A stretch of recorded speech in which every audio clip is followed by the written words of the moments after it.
Fala galera, bem-vindos a mais um Papo 10 aqui pelo canal do Arquibancada Tricolor para falar de uma semana bastante movimentada, né? Desde o nosso último encontro aqui no sábado passado, o São Paulo já entrou em campo com o time profissional pela FC Series, depois pelo Campeonato Paulista já 2 jogos, a base na Copinha avançando, né? Passou pelo Criciúma, né? Com 2 golaços do Rian Francisco ali de pênalti, um psicopata do bem, né, gelado ali para fazer as 2 cavadinhas seguidas e garantir a vaga do São Paulo na final, que vai acontecer justamente nesse sábado. Aliás, no momento em que eu estou gravando esse vídeo, a final ainda não aconteceu, mas provavelmente quando esse vídeo for postado aqui no nosso canal do Arquibancada, a final já aconteceu, então tomara que eu esteja falando aqui para vocês com o título do São Paulo em cima do Corinthians, mas enfim, muito movimento durante a semana, como vocês sabem. O Papo 10 tem o intuito justamente de fazer um apanhado geral do que aconteceu na semana do São Paulo,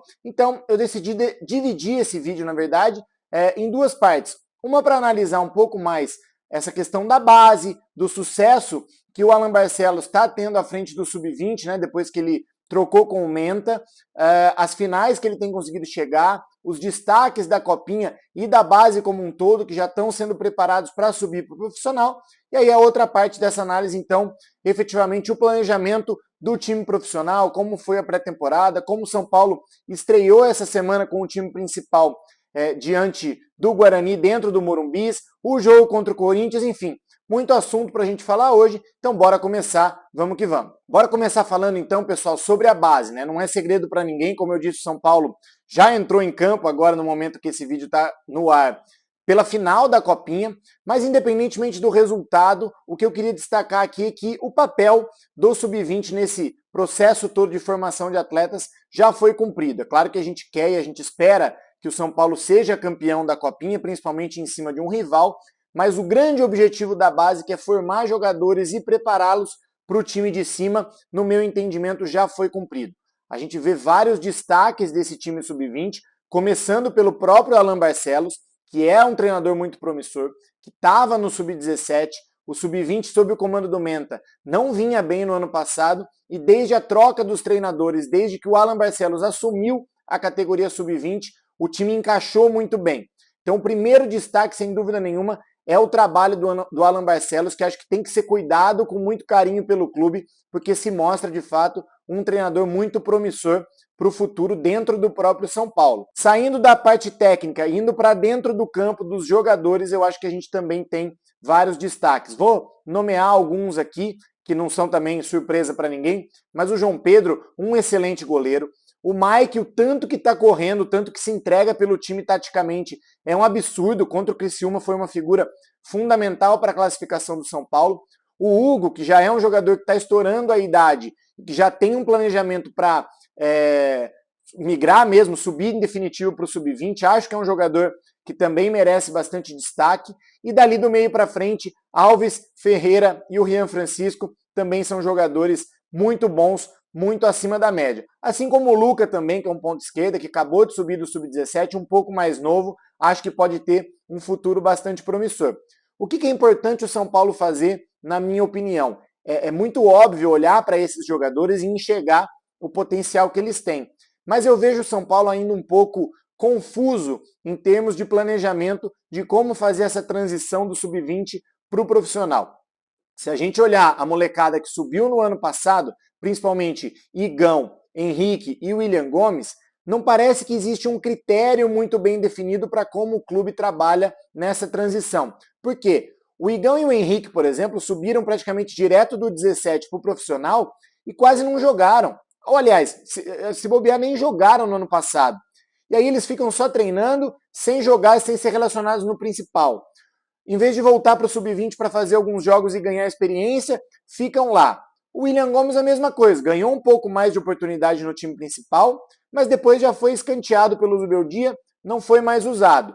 Então, o Rodriguinho é um outro caso, que já está lá no São Paulo no time profissional desde o Rogério Ceni, a coisa de 2, 3 anos atrás, e também não tem sequência, não joga no Sub-20. Será que não valeria a pena esses caras treinarem sim com o profissional, ganharem essa experiência, mas continuarem tendo o ritmo de jogo na sua categoria, no Sub-20, assim como foi feito esse ano com esses jogadores que eu estou falando, com Ferreira, com Rian Francisco, com o Alves, com o próprio Hugo. Será que eles não têm que ser tratados de uma outra forma? Qual é, afinal de contas, o critério e o planejamento do São Paulo como instituição, como clube, para essa transição? É algo como o que foi feito com o Henrique, sobe, fica treinando, não joga no profissional e nem na base? Ou é algo como foi feito agora com o Rian Francisco? E como vai se desenhar esse ano de 2025, com exceção do Hugo, que é um jogador que já vai estourar a idade, todos os outros ainda têm idade para jogar no sub-20. Como vai ser feito com eles? Eles vão ficar no profissional treinando e esquecidos por ali, como o Igão e como o Henrique, como o próprio Beraldo antes de ganhar uma oportunidade no time principal, ou eles vão treinar e voltar para o sub-20 para fazer alguns jogos? Eu acho que isso é uma estratégia do clube que tem que estar muito clara. Na minha opinião, não faz sentido o cara ficar só treinando no profissional sem jogar, nem no profissional e nem na categoria dele. É uma opinião que eu tenho. Tanto que se a gente for comparar o crescimento e a evolução do Rian Francisco com o Henrique, que são da mesma geração, na minha opinião, hoje o Rian Francisco está mais pronto justamente porque ele continuou a temporada toda jogando no sub-20, ganhando experiência, ganhando ritmo de jogo, ganhando mais maturidade, ao contrário do Henrique. Então, a ver o que o São Paulo vai fazer com esses jogadores que são diamantes que têm que ser lapidados, tem que haver essa paciência. Nós passamos o ano passado inteiro aqui falando de como seria importante nesse processo de reconstrução do São Paulo a utilização de Cotia. Então, a gente espera que o clube tenha inteligência e sabedoria e planejamento para fazer essa transição, para que, de fato, esses jogadores tão promissores consigam chegar no time de cima e render bons frutos para o nosso clube. Saindo agora, então, da base e passando para uma análise do profissional, eu acho que o São Paulo fez um primeiro jogo contra o Botafogo com um time completamente alternativo, então é muito difícil de fazer qualquer tipo de análise, é um começo de temporada, eu acho que a gente tem que ter muita paciência, embora seja uma continuação de trabalho do Zubeldia, é um novo ano, um novo elenco, o São Paulo não pode cair no mesmo erro de anos anteriores, que é pisar com tudo no acelerador no começo da temporada, e aí logo no primeiro mês já ter 10, 12 atletas no DM, comprometendo todo o restante da temporada. Eu acho que essa, em específico, o São Paulo tem que olhar com mais cuidado, porque o elenco foi reduzido. Eu acho que uma estratégia correta de enxugar esse elenco, mas existe um risco aí de você acabar perdendo os jogadores. E o próprio Zubeldia, na coletiva, depois do jogo contra o Guarani, falou isso. Falou que os meses de fevereiro e março vão ser utilizados como preparação. Que ele vai jogar um jogo, depois mudar, no máximo 2 jogos e depois mudar, quer ganhar o Campeonato Paulista, quer ter um time competitivo, mas que ele não pode sacrificar o restante da temporada querendo colocar toda a força agora.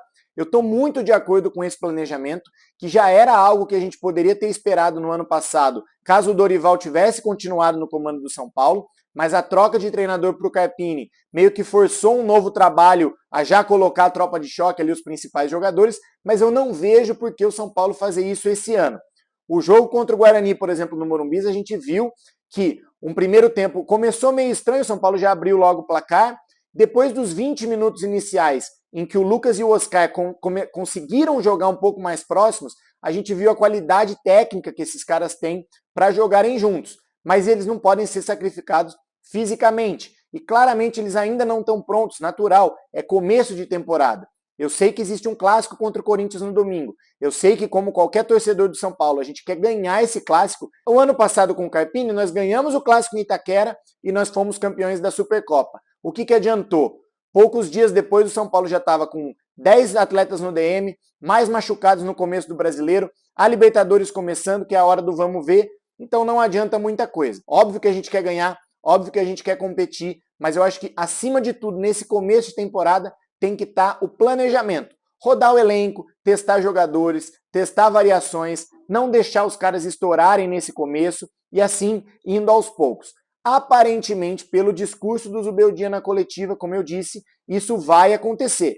Mas eu reitero aqui, a torcida precisa estar junto, alinhada nesse discurso, porque não adianta nada eles estarem com esse planejamento e aí de repente dá uma coisa errada, a gente acaba perdendo um jogo ou outro, e aí todo mundo se desespera, começa a plantar crise, coisas do tipo, porque aí a gente sabe como é que é. O treinador, a diretoria, de repente podem jogar esse planejamento, que na minha opinião está acertado, no lixo, e aí começar a pular etapas, antecipar, colocar sempre os melhores jogadores, ainda que fisicamente não estejam bem, e aí isso pode cobrar um preço muito alto. Então, da nossa parte, pelo menos, eu fiz esse pacto comigo mesmo. Eu vou esperar um tempo para poder fazer críticas. Acho que está tudo dentro dos conformes. Espero muito que o Zubeldia rode o elenco. Espero muito que em jogos como o Guarani, por exemplo, em vez de colocar o Ferrarese na lateral direita improvisado, ele dê oportunidade para o Moreira, dê oportunidade para o Rodriguinho, para o Henrique, para o William, para esses meninos que estão subindo, porque a hora é essa. Eu não canso de dizer aqui.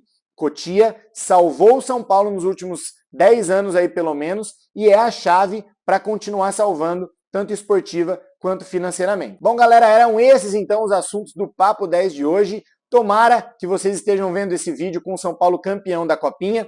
De qualquer forma, amanhã também tem clássico contra o Corinthians dentro de casa e vamos torcer para que o São Paulo engrene aí uma sequência de vitórias sem comprometer o planejamento. Obrigado pela audiência de todo mundo, um abraço, até a próxima!